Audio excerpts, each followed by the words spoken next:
ونحن نعد هذه الوثيقة. كان الشعب المصري هو اللي أمامنا، احنا مش شايفين حد غيره في الحقيقة. آماله وطموحاته، معاناته، مشاكله. هشاشة النظام قد يؤدي في النهاية إلى تفتيت الوطن نفسه، مصر نفسها. ده الخطوة الخطيرة اللي ممكن تكون قادمة يعني.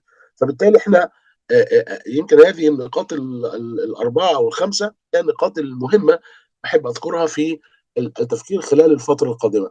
حاولت وثيقة ميدان الإجابة بكل شفافية ووضوح عن كل ما يمكن طرحه من أسئلة حول مستقبل مصر إذا ما آلت إليها الأمور أو آلت لغيرها من الوطنيين الشرفاء، بمعنى أن هذه الوثيقة بمثابة تصور ابتدائي لعقد اجتماعي جديد لمرحلة ما بعد نظام الانقلاب غير الشرعي. الشارع المصري النهاردة مش محتاج حد يكون في عزلة فكرية عنه، ولا صاحب وصاية فكرية بمبادئ معينة عليه. وبالتالي وجود طابع الشبابي الغالب على حركة ميدان وأكتر ما يمكن أنه يكون بيميز حركة ميدان. ميدان ادتني الأمل، فكل اللي أنا طالع أقوله معاكم أرجوكم، معركة الوعي مهمة جدا بالنسبة للشعب باتجاه واحد، الوطن، مصر.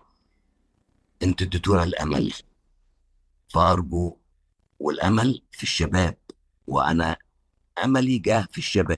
والحقيقة أنه الحالة المصرية بتفرز نخبة جديدة وكوادر جديدة.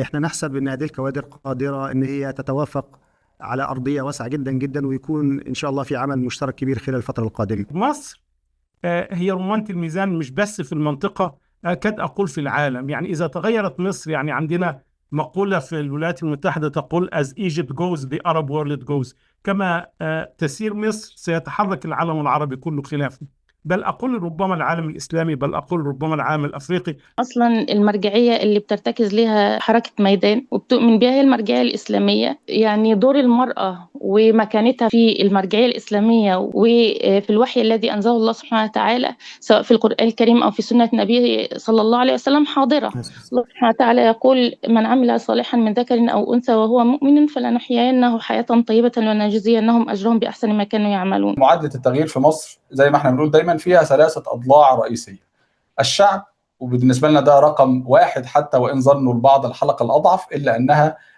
أساسية ولا يمكن إنجاز التغيير بدونها. والمؤسسة العسكرية، وده واقع أيضا احنا بنتعامل معاه أن هي طرف أساسي في أي تغيير في مصر. الشعب مش هينزل لوحده، الشعب في حالة رعب، وكم الدعوات المزيفة واللي طالعة من الجهات الأمنية مرعب. هما ما كانش بيقولوا اعتباطا، لما يجي يقول لك 11 و15 17 وانزل مش عارف ايه وكذا وكذا، مش اعتباطا.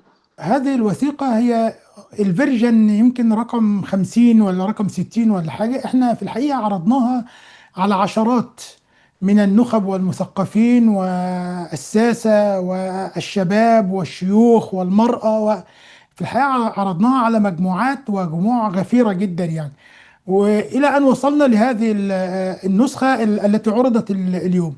لكن في الحقيقة هذا ليس معناه أنه خلاص إحنا ده آخر. لا، في الحقيقة كل الملاحظات التي قيلت اليوم محل تقدير ومحل اهتمام وقابلة في الحقيقة للتعديل. ودي أهمية مثل هذه المؤتمرات أو اللقاءات المفتوحة، إن هي بتعمل نوع من الإضاءة أو بتقدم إضاءات على أكثر من بعد أو أكثر من مستوى. إحنا في الحقيقة كحركة ميدان بنستفيد منها بشكل كبير يعني. ميدان علشان بكرة.